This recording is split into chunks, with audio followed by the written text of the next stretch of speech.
جو قوم بھی اپنی غلطیاں نہیں مانتی وہ زوال کی طرف سفر جاری رکھتی ہے۔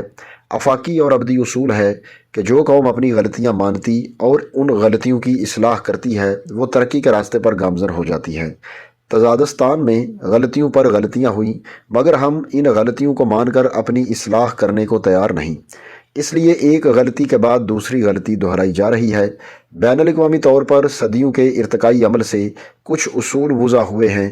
ساری دنیا ان اصولوں کو مانتی ہے، مگر ہم ہیں کہ اپنی ضد پر اڑے ہوئے ہیں اور پوری دنیا کی سوچ کے برعکس اپنے آپ کو برحق سمجھتے ہیں۔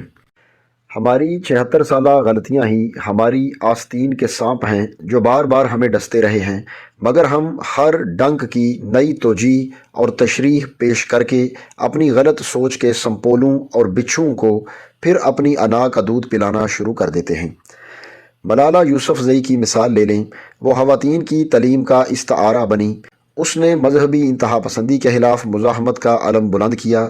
بالآخر اس پر انتہا پسندوں نے فائرنگ کی، وہ زخمی ہوئیں اور اسے علاج کے لیے باہر بھیج دیا گیا۔ وہی مغربی دنیا جو پاکستان کی پالیسیوں سے ناراض رہتی ہے، وہی یورپ اور امریکہ جن کو ریاست پاکستان سے ان گنت شکایات ہیں، اسی دنیا نے ملالہ یوسفزئی کو ہاتھوں ہاتھ لیا اور اسے کم عمری کے باوجود دنیا کے سب سے بڑے ایوارڈ نوبل پرائز سے نوازا۔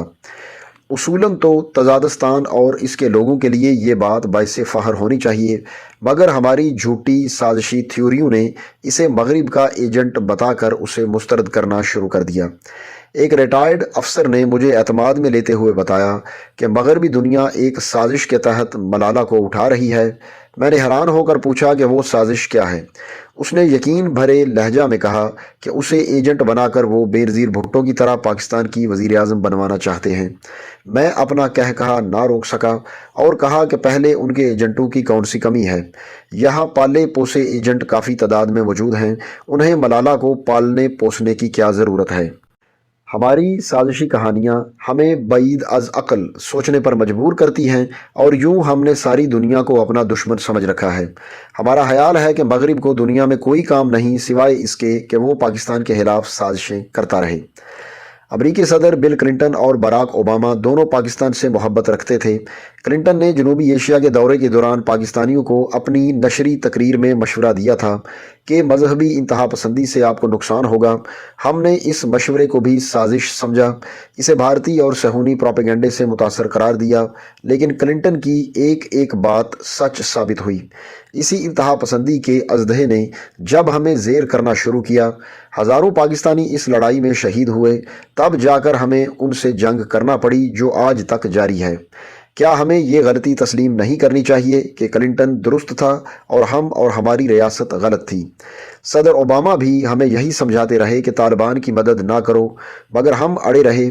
اب انہی طالبان سے نمٹنا ہمارے لیے مشکل ہو رہا ہے۔ گویا اوباما درست تھا اور ہم غلط تھے، مگر ہم اور ہماری ریاست غلطی مان کر اسے ٹھیک کرنے کو تیار ہی نہیں ہیں۔ مشرقی پاکستان کا معاملہ لے لیں۔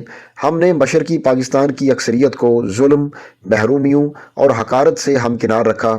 مغربی پاکستانیوں کی اکثریت نے فوجی ایکشن اور وہاں قتل عام کی حمایت کی۔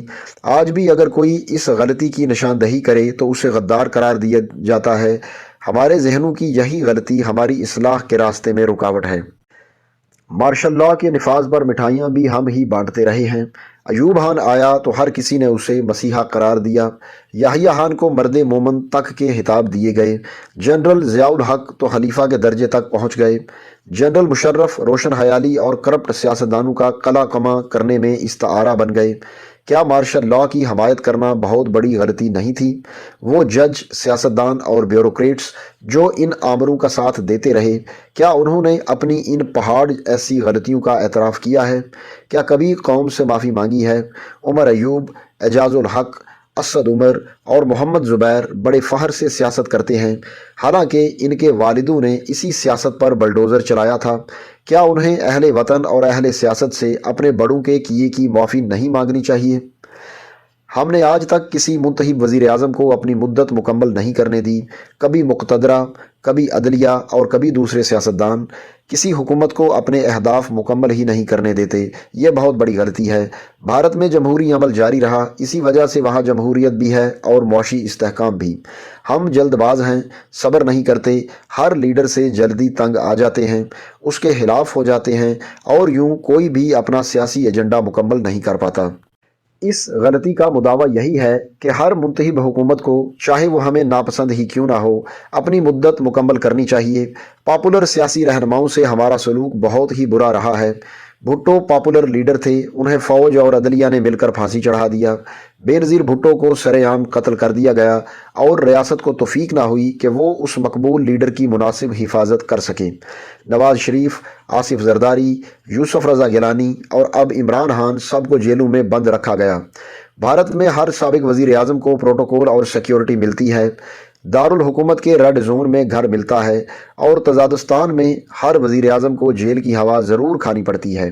کیا یہ ہماری غلطی نہیں ہے؟ جس قوم کے پاپولر لیڈر جیلوں میں ڈالے جائیں وہ قوم کیسے ترقی کرے گی؟ ججوں، جرنیلوں، سیاستدانوں اور عوام کے ساتھ ساتھ ہم صحافی بھی غلطیوں میں شریک جرم رہے ہیں۔ ہم میں سے ہی ایک نے غلام محمد کو محافظ ملت اور مرد مومن کا خطاب دیا۔ ہم میں سے ہی ایک نے سکندر مرزا سے ساز باز کر کے مسلم لیگ کی حکومت توڑوائی تھی۔ ہم میں سے کئی ایک نے ایوب خان کو خوش آمدید کہا تھا۔ ہم میں سے ہی کئی جنرل ضیاء کو مرد مومن کہتے رہے۔ ہمارے ہی کئی بھائی بند جنرل مشرف کو لبرلزم کا اوتار ٹھہراتے رہے۔ ہم میں سے کئی جمہوریت کی حامیاں اور آمریت کی خوبیاں گنواتے رہے۔ ہمارے ہی کئی بزرگ بھٹو کی پھانسی کے جرم میں شریک تھے۔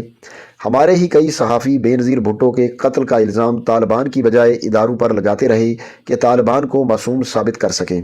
ہمیں بھی بحیثیت مجموعی اپنی غلطیوں کا اعتراف کرتے ہوئے اب طے کرنا چاہیے کہ ہم ہمیشہ جمہوریت، میڈیا کی آزادی، انسانی حقوق اور آئین کے ساتھ کھڑے رہیں گے۔ انگریزی فلاسفر، ڈرامہ نگار شیکسپیئر نے کہا تھا، "There is something rotten in the state of Denmark." ہمیں بحیثیت قوم اپنے ذہنی خلجان سے نکل کر اپنی غلطیوں کو تسلیم کرنا چاہیے۔ ماضی کی غلطیوں کو مانیں گے تو مستقبل کی اصلاح کر سکیں گے۔ ہم میں سے کوئی بھی پاک صاف نہیں، سب نے غلطیاں کی ہیں، کسی نے کم اور کسی نے زیادہ۔ لیکن اب وقت آ گیا ہے کہ ہم سازشی کہانیاں اور ایک دوسرے پر الزامات کی بجائے اپنی غلطیاں مانیں اور پھر اصلاح کی طرف چلیں۔ دوستو، یہ سہیل وڑائچ کا کالم تھا جو 18 مارچ 2024 کو روزنامہ جنگ میں شائع ہوا۔